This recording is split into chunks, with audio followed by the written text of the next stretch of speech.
بسم اللہ الرحمن الرحیم۔ دمشق یا دمیسکس اس وقت رومن امپائرز کا ایک بہت ہی مضبوط گڑھ تھا اور اس کی فتح مسلمانوں کے لیے بہت زیادہ اہمیت کی حامل ہے۔ حضرت عمر فاروق کے فرمان کے مطابق حضرت عبیدہ بن الجراح رضی اللہ تعالیٰ عنہ اسلامی چیف مقرر ہو چکے تھے۔ حضرت خالد ان کے انڈر کمانڈ میں تھے۔ مسلمانوں نے جب دمیسکس کی سٹی کی طرف روانہ ہوئے اور ان کے مین ڈور کے سامنے اپنی لشکر کو جمع کیا، اس وقت دمیسکس کو چاروں طرف سے گھیر لیا گیا۔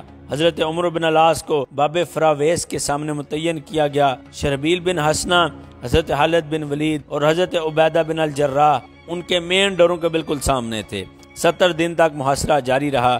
مسلمان اس دوران میں تیروں اور منجھیکوں کے ذریعے شہر پر حملے کرتے رہے۔ دوسری طرف اہل شہر ہرکالیوس کی جانب سے کمک کے انتظار میں تھے، لیکن چاروں طرف سے رستے بند تھے۔ جبکہ اہل شہر کو کمک پہنچنے کی کوئی امید نہ رہی تو وہ بے حد گھبرا گئے۔ لے دے کر یہ امید باقی رہ گئی کہ سردی کا موسم شروع ہونے والا ہے۔ مسلمان چونکہ عرب کے ڈیزرٹ سے آئے ہیں اور وہ گرمی کے موسم کے عادی ہیں، اس لیے وہ سردی کو برداشت نہیں کر سکیں گے اور ان کا لشکر یہاں سے واپس لوٹ جائے گا۔ دوسری جانب حضرت خالد کی عادت تھی کہ وہ نہ خود سوتے تھے اور نہ ہی اپنے لشکر کو سونے دیتے تھے۔ وہ اپنے دشمن کی ایک ایک حرکت پر نظر رکھتے تاکہ دشمن کی کوئی نہ کوئی کمزوری مل سکے۔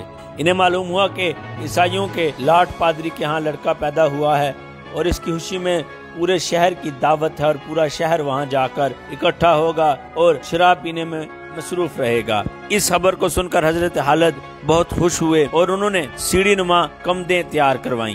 جب رات چھا گئی تو آپ نے فصیل باندھنے کی تیاری کی اور ان لوگوں کو لے کر جو عراق سے آپ کے ساتھ آئے تھے آگے بڑھے۔ ان لوگوں میں پیش کاکا بن عمرو، مزورہ بن عدی جیسے اشخاص تھے۔ یہ فصیلوں پر چڑھ گئے اور نعرہ تکبیر بلند کیا اور دروازے پر حملہ کر دیا۔ یہ امر قابل ذکر ہے کہ جس جگہ سے وہ فصیل پر حملہ آور ہوئے وہ جگہ تمام شہر میں سب سے زیادہ مستحکم تھی۔ خندق بھی اس جگہ کافی چوڑی تھی اور پانی سے لباب بھی بھری ہوئی تھی۔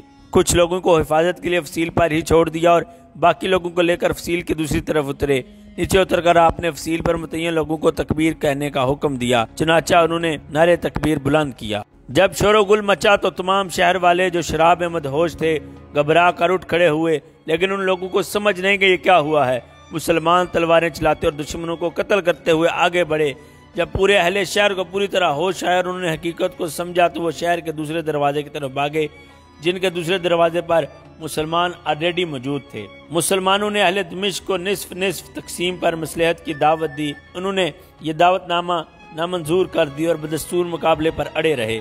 جب حضرت خالد کی تلوار نے ان کا صفایا کرنا شروع کیا تو انہوں نے دوسری طرف کے مسلمانوں سے صلح کی درخواست کی، جسے انہوں نے منظور کر لیا۔ رومیوں نے جھٹ پٹ شہر کے دروازے کھول دیے اور کہا کہ ہمیں خالد کے حملے سے بچاؤ۔